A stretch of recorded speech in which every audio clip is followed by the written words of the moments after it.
Hello friends, நான் உங்கள் யாமினி தமிழோட இன்றைக்கி யாமினி பிரபு உள்ளாங்களா பன்னீரை வச்சு ஒரு 10 மினிட்ஸில் ஒரு ரெசிபி செய்ய போகிறோம். வாங்க பார்க்கலாம்.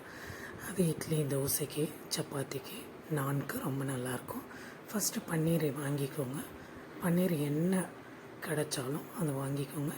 இது தான் வாங்கணும்னு இல்லை, பன்னீரை வாங்கிட்டு சின்ன சின்ன பீசஸாக கட் பண்ணிக்கோங்க. நான் இன்றைக்கி க்யூப் ஷேப்பில் கட் பண்ணியிருக்கேன். என் பசங்களுக்கு அந்த ஷேப்பில் இருந்தால் தான் பிடிக்கும். நீங்கள் உங்களுக்கு என்ன விருப்பமோ அந்த ஷேப்பில் கட் பண்ணி எடுத்து ஒரு பக்கம் வச்சுருங்க. ஒரு பேன் எடுத்துக்கோங்க. அதில் 4 டேபிள் ஸ்பூன் ஆயில் ஆட் பண்ணிக்கோங்க. ஒரு சின்ன பட்டை, 2 கிராம்பு, 2 ஏலக்காய், 1 டீஸ்பூன் சோம்பு ஆட் பண்ணிவிட்டு அது பொரிஞ்ச உடனே பார்த்திங்கன்னா பொரிஞ்ச பின்னாடி 2 பெரிய சைஸ் வெங்காயம் எடுத்துக்கோங்க. அது சின்ன சின்ன பீசஸாக கட் பண்ணிக்கோங்க. பொரிஞ்ச பின்னாடி இதோடு சேர்த்து நல்லா வதக்குங்க. நல்லா வதங்கி எண்ணெய் பிரிஞ்சு வரும், கண்ணாடி பக்குவத்தில் வரணும். அந்த ஸ்டேஜில் நம்ம என்ன பண்ணணும்னா ஒரு பெரிய சைஸ் தக்காளி எடுத்து கட் பண்ணிக்கோங்க.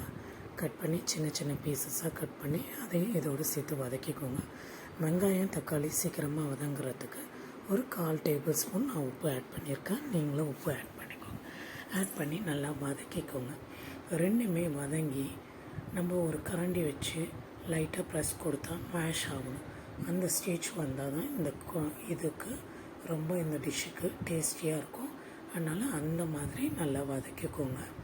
ஒரு 2-3 பெரிய சைஸு பச்சை மிளகாய் எடுத்து சின்ன பீசஸாக கட் பண்ணி அதையும் இதோடு சேர்த்து வதக்கிக்கோங்க.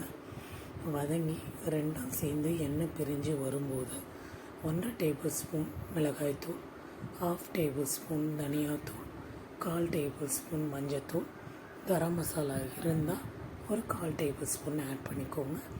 ஆட் பண்ணி இந்த மசாலா உடனே கரிஞ்சிடக்கூடாது. அதனால் எல்லாமே ஸ்டார்டிங் ஸ்டேஜில் இருந்தே மீடியம் ஃப்ளேமில் வச்சு இதெல்லாம் வதக்கிக்கோங்க. மசாலா சேர்த்த உடனே ஒரு கைப்பிடி அளவு கொத்தமல்லி, கருவேப்பிலை சேர்த்து சின்ன சின்ன பீஸஸாக கட் பண்ணி அதையும் இதோடு சேர்த்து நல்லா வதக்கிடுங்க. வதங்கின உடனே, அதாவது ஒரு நிமிஷம் தான் வதக்கணும். வதங்கின உடனே ஒரு டம்ளர் தண்ணி ஆட் பண்ணிக்கோங்க. ஆட் பண்ண உடனே நம்ம சின்ன சின்ன பீஸஸாக கட் பண்ணி வச்சுருக்கோம்ல, இந்த தண்ணி கொதித்த உடனே பார்த்திங்கன்னா இந்த பன்னீர் ஆட் பண்ணிக்கோங்க. பன்னீர் ஆட் பண்ணி பார்த்திங்கன்னா ஒரு 2 மினிட்ஸ் தான் அந்த பன்னீர் வேக வைக்கணும். அந்த தண்ணியோடு மிக்ஸ் பண்ணி அந்த மசாலாலாம் எல்லாம் மிக்ஸ் ஆகி வரும். ஒரு 2 மினிட்ஸ் பன்னீரை சேர்த்த உடனே வெந்த உடனே இறக்கிட வேண்டியதான். ஏன்னா பன்னீர் ரொம்ப ஹார்டாகிடும், அப்புறம் சாஃப்டாக இருக்காது. அதனால் இந்த குழம்புக்கு தேவையான அளவு உப்பு சேர்த்துக்கோங்க. சேர்த்து கொதிக்க விட்டு ஒரு 2 மினிட்ஸில் இறக்கிடுங்க.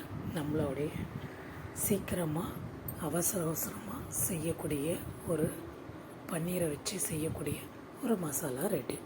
இதை நம்மளுக்கு இட்லியோடு சேர்த்து வச்சு சாப்பிட்லாம், சப்பாத்தியோடு சேர்த்து வச்சு சாப்பிட்லாம், தோசையோடு சேர்த்து வச்சு சாப்பிட்லாம், நானோடையும் சேர்த்து வச்சு சாப்பிட்லாம். ரொம்ப நல்லாயிருக்கும். மறக்காமல் இதை ட்ரை பண்ணி பாருங்கள். இது போல் வீடியோ பார்க்க யாமினி பிரபு vlog லைக் பண்ணுங்கள், ஷேர் பண்ணுங்கள், சப்ஸ்கிரைப் பண்ணுங்கள்.